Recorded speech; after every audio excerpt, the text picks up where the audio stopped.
Vos vendeurs sont-ils aussi compétents que les acheteurs? Qui par ici peut me dire qu'un vendeur revient et on trouve que c'est pas assez payant? Levez la main, s'il vous plaît. Pas assez payant. La vente n'est pas assez payante. Les délais sont irréalistes. Les conditions inacceptables. Comment ça se fait que tu as négocié ça? Pourquoi est-ce que c'est difficile pour un vendeur de revenir avec une offre négociée intéressante? Je me nomme Gérald Perron. Je suis stratège et conseiller chez Celsius Solutions Vente en performance des ventes. On est 8 conseillers qui ont vécu le terrain et qui sont des pédagogues et des coachs. Donc, on fait des interventions dans des entreprises pour améliorer la fonction des ventes. Aujourd'hui, pourquoi est-ce que les vendeurs se font avoir par les acheteurs? On va regarder ça sous 3 volets. Un premier volet qui va être qu'est-ce que l'acheteur sait que le vendeur ne sait pas. Deuxième élément, on va regarder qu'est-ce que le vendeur devrait savoir. Troisième élément, on va regarder comment il devrait s'y prendre maintenant pour le savoir et est capable de le faire. Qui ici, à main levée, est directeur des ventes? Oui, merci. Qui sont des gens qui négocient? Qui sont satisfaits en tout temps de la négociation?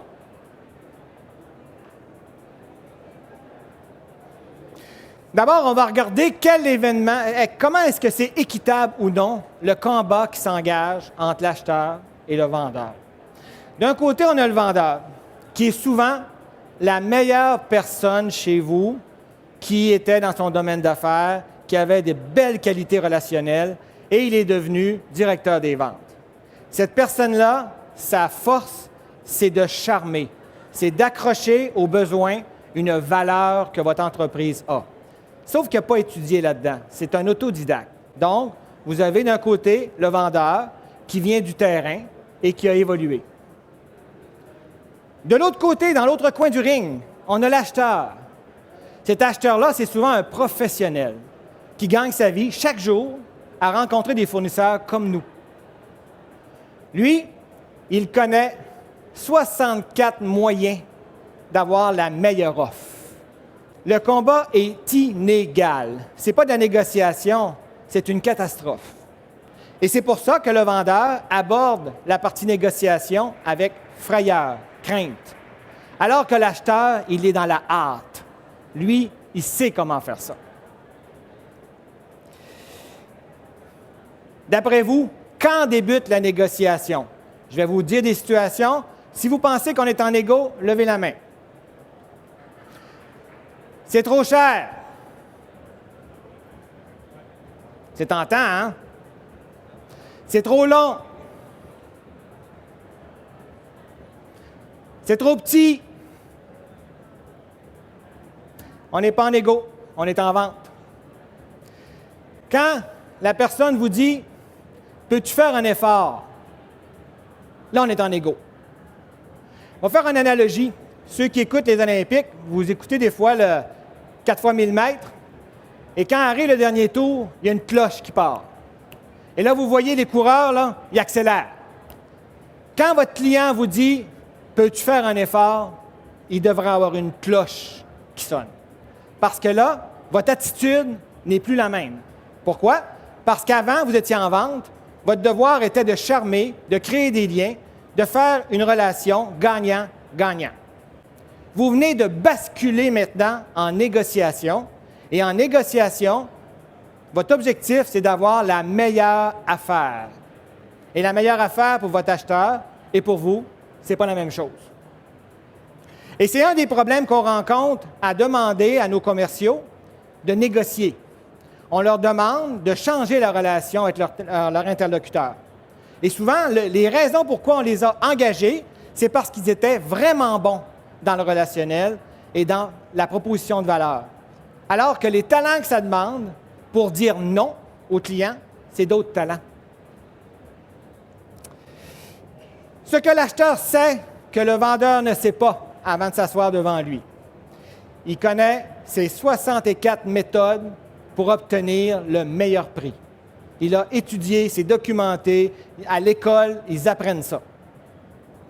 Il sait en plus l'offre de vos concurrents. La plupart d'entre nous, en vente, on ne connaît pas le détail des autres offres de nos concurrents. Il sait en plus qu'est-ce qu'il veut, ce qu'on ne sait pas, nous, lorsqu'on s'assoit devant lui. En plus, lui, il sait que 85 % des concessions vont être faites à la fin de la période de négociation.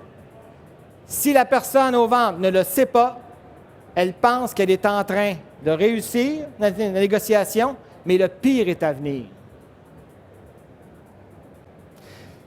Maintenant, là, on fait le constat, l'acheteur sait tout ça. Qu'est-ce que le vendeur devrait savoir? On va faire le tour de différents éléments et après ça, je vais les exploser. D'abord, il devrait être capable de comprendre qu'il vient de passer de la vente à la négo. Deuxième élément, il devrait être capable de maîtriser des étapes de négociation, même si ça a l'air chaotique, la négociation, parce que c'est de l'interaction comme ça, il y a une séquence dans laquelle les choses doivent arriver. Si ça n'arrive pas dans cet ordre-là, ça ne marche pas. Préparer sa meilleure solution de repli. Souvent, on utilise le terme BATNA, Best Alternative to Negotiated Agreement. Donc, avant d'aller devant son acheteur, il faut qu'il ait identifié le point de rupture.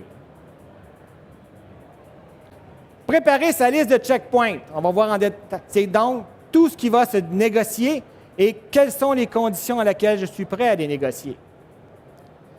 Il y a 7 pièges qui attendent le vendeur qui négocie. On va en parler tantôt, ces 7 pièges-là, au niveau de l'humain. Reconnaître et s'adapter aux 3 types de négociateurs, parce que ces 3 types de négociateurs-là nous amènent ailleurs dans la négo. Et le dernier élément, il y a 6 curseurs pour le rapport de force. Il faut être capable d'en faire la lecture. On prend chacun des points individuellement. Vendre, négocier. Tout à l'heure, je vous disais, on tombe en égo quand on nous demande de faire un effort. Pas quand on nous dit que c'est trop cher. Trop cher, c'est une information parmi tant d'autres. Alors que, souvent aux ventes, on ne focus que sur le prix.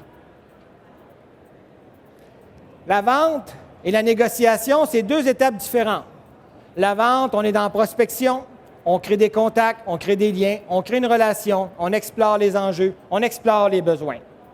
Quand on bascule en égo, on tombe dans le oui, on tombe dans le non, on tombe dans le faire des efforts, demander quelque chose en échange, on tombe tout à fait dans un autre mode. Et c'est quand la cloche sonne qu'il faut basculer. La fameuse cloche dont je vous parlais pour le 4000 mètres. Mais cette cloche-là, la plupart des gens ne l'entendent pas. C'est un vrai enjeu. Oui? Faut que tu parles fort. La réponse aux objections. La réponse aux objections, elle est dans la vente. Avoir des objections, c'est une excellente nouvelle. Les vendeurs haïssent ça, mais c'est une excellente nouvelle. C'est de l'intérêt. Donc, les objections, ça fait partie du mécanisme de vente. La négociation, c'est de changer la valeur de votre offre. Continue? C'est correct pour la question? Première étape, je vous disais, il fallait qu'on comprenne les étapes de la négociation.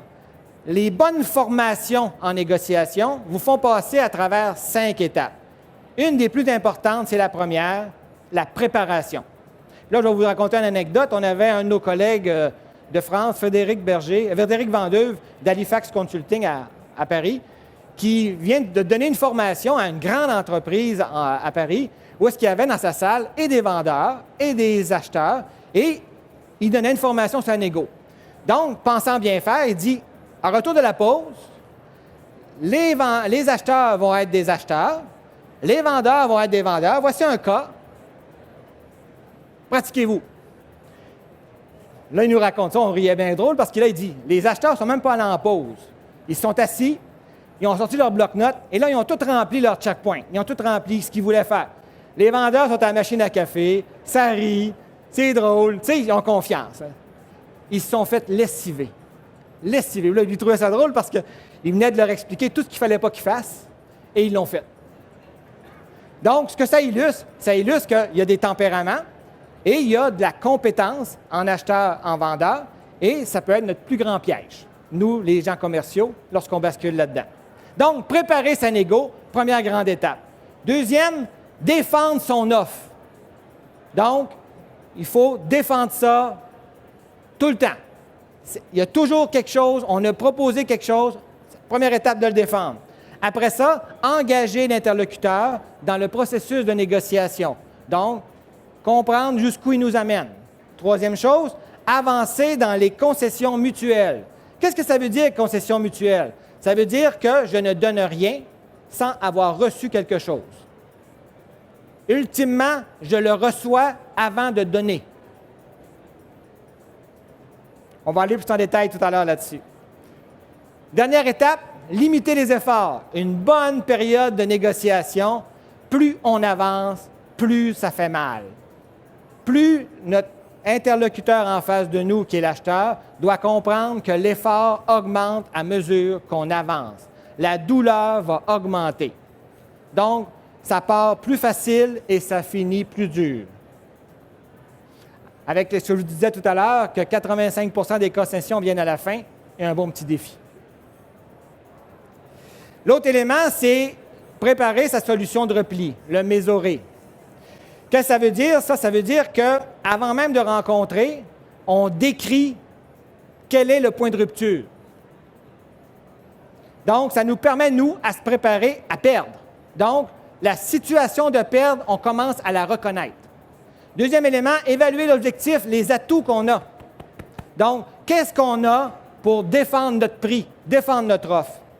Replacer la négociation dans un cadre plus général parce que dans le feu de l'action, on finit par être tellement dans le détail qu'on oublie le grand portrait de l'offre qu'on a présentée. Imaginer et communiquer les alternatives parce que dans notre préparation, on va avoir imaginé comment on va réagir à ce qu'il va nous demander. On l'a déjà visualisé. Diminuer le stress parce qu'on sait d'avance la situation où est-ce que ça va être un impasse, on l'a identifié, on ne l'improvisera pas. Réaliser son checkpoint, c'est vraiment un tableau qu'on construit où on log tous les points susceptibles d'être négociés en fonction de l'offre. C'est aussi, on les priorise pour être capable de présenter ceux qui ont le plus d'importance aux yeux de l'autre. Les éléments qui sont le plus sensibles pour lui, parce que des fois, ça a peu de valeur pour nous, beaucoup de valeur pour le client. Évaluer qu'est-ce qui coûte moins cher pour nous, mais beaucoup de valeur. Et là, ça ressemble à un tableau comme ça, là. On se prépare, on a logué l'ensemble des éléments et on a défini la valeur qu'on a proposée, celle qu'on désire et la limite qu'on désire atteindre. L'autre élément, c'est les 7 pièges qui nous attendent en tant que personne, c'est-à-dire les mauvais choix qu'on va faire parce qu'on veut cette offre-là, on veut la gagner. Et là, ces 7 pièges-là, lorsqu'on les a, ils nous nuisent. Lorsque l'acheteur les a, c'est une opportunité. Donc, lorsqu'il est orgueilleux, lorsqu'il s'acharne, lorsqu'il a été paresseux et qu'il s'est mal préparé, c'est bon pour nous. Quand nous, on a été paresseux, c'est mauvais pour nous. Donc, il y a 7 éléments de personnalité. Dans une bonne formation, un bon entraînement en coaching, on explore ça pour que la négociation soit super bonne. 3 genres de personnes. Là, je catégorise, mais c'est assez découpé. 3 genres de personnes. D'abord, le conciliant. La personne qui est devant nous, qui cherche toujours le compromis. C'est la personne qui va vous offrir « on coupe la poire en deux ». C'est bon, hein? La poire en deux, c'est rarement une bonne chose à accepter. Parce que, à moins que vous fassiez 200 % de profit, couper en deux, c'est jamais bon. Donc, le conciliant, lui, pourquoi on se méfie de lui? C'est parce qu'il est toujours dans « ah oui, ça va bien, on va s'entendre, ça va super bien ». Et là, vous vous rendez compte que ce n'est pas le décideur. C'est juste quelqu'un qui est venu pour brouiller des cartes. L'autre personne qui est devant vous, c'est le dur. Celui qui est venu pour gagner. Donc, lui, il va être tough. En plus, il est même prêt, même si il va avoir un prix pour lui, à arrêter la négo parce que vous l'avez contredit. Donc, lui, il faut le gérer. Il est dangereux. Le troisième, c'est le joueur. C'est celui qui vous sort un lapin de son chapeau, là, puis il vous sort des affaires. Lui, il est dangereux, lui aussi, parce qu'il vous amène dans des zones pas rapport. Donc, il improvise des choses on the fly. Vous avez beau avoir fait tout votre checkpoint, il arrive avec des affaires tout à fait farfelues. Donc, il faut apprendre à travailler avec ces genres de personnes-là. Les différents curseurs du pouvoir, il faut les identifier avant. Qu'est-ce qu'on retrouve là-dedans? On retrouve, par exemple, le choix. On arrive, notre client a peu d'alternatives, on est en position d'avantage. Notre client a beaucoup d'alternatives, il est en position d'avantage. Le poids, c'est-à-dire la capacité de négocier l'un par rapport à l'autre. Le temps, mon client est pressé, moi je ne suis pas pressé. C'est ma fin de mois, je suis pressé, mon client n'est pas pressé. Ça change tout dans le contexte de négociation. L'information, qu'est-ce que je sais sur lui dont je peux me servir? Qu'est-ce qu'il sait sur moi dont il peut se servir? Et ça peut brouiller ou vous donner des bien beaux leviers. L'autre élément, l'influence. Il parle à qui? Je parle à qui? Qui je connais? Qui il connaît? Et même, ça va des fois jusqu'à la sanction. C'est un acheteur régional, ce gars-là. Si ma négociation achoppe, il va le dire à tout le monde. Ou bien, je suis en train de négocier avec un client actuel, il me fait le chantage de changer si je n'accepte pas son prix. Donc, cet élément-là est super important. Il faut naviguer là-dedans. Comment on devient maintenant meilleur en égo? Bien, il faut d'abord apprendre comment ça fonctionne. Aujourd'hui, j'ai fait un survol des éléments. Après ça, il faut pratiquer. Il faut pratiquer. Il faut pratiquer. Parce qu'il faut intégrer vraiment les comportements, comme les gens qui passent à la voix ou qui passaient à l'époque à Star Academy. On les exposait à des caméras, on les exposait à des musiciens, à du mouvement, à de l'éclairage, qui fait que lorsqu'ils arrivaient en spectacle, ces éléments-là ne les étourdissaient pas. Négocier, il faut pratiquer. Donc, toute formation devrait être en majorité du temps de pratique. Une formation tout seul, ça ne suffit pas. Aujourd'hui, vous allez avoir mon PowerPoint, vous pouvez prendre des notes, mais c'est juste qu'est-ce que vous allez faire avec qui va être important. Donc, la négo, ça se pratique. Dans un bon entraînement, qu'est-ce que vous allez apprendre? Vous allez apprendre à entendre la cloche quand ça sonne. Quand est-ce que je suis en train de basculer? Vous allez apprendre comment donner le premier prix. Comment vous vous placez en position d'avantage quand dans une négo, vous annoncez le prix et non pas l'autre, parce que ça crée de l'ancrage. Ça devient maintenant la référence. Tout ce qui se discute est alentour du premier prix qui a été dit. Vous allez apprendre comment défendre votre offre, parce que ce n'est pas vrai que seulement le coût. Il y a plein d'autres choses. Vous allez apprendre à dire non. Parce que oui, c'est super facile à dire. Non, c'est difficile à dire.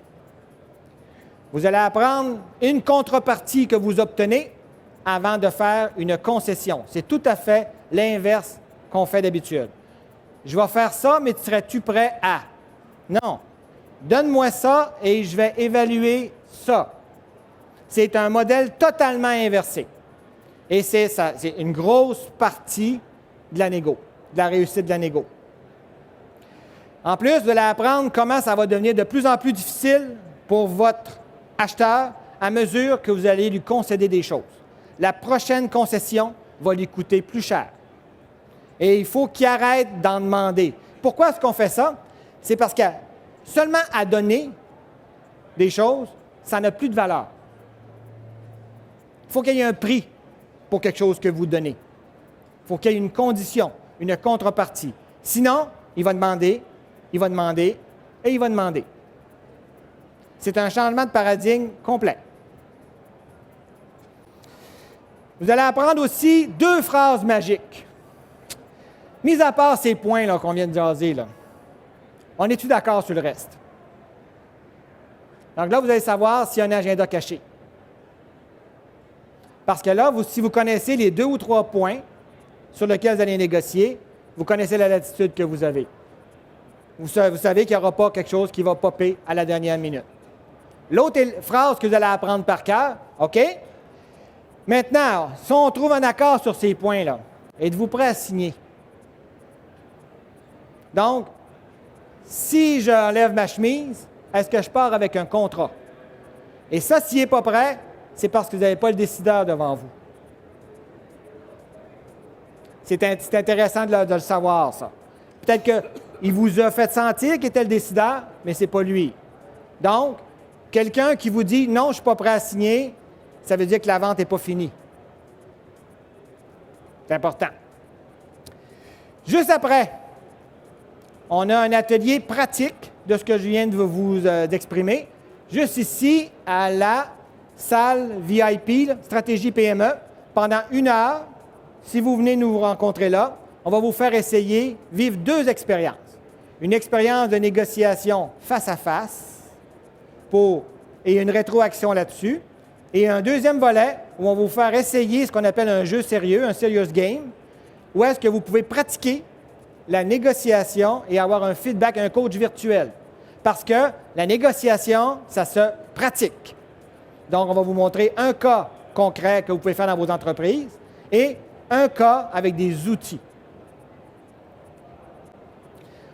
Celsius, on est au kiosque 219, juste en arrière de l'écran.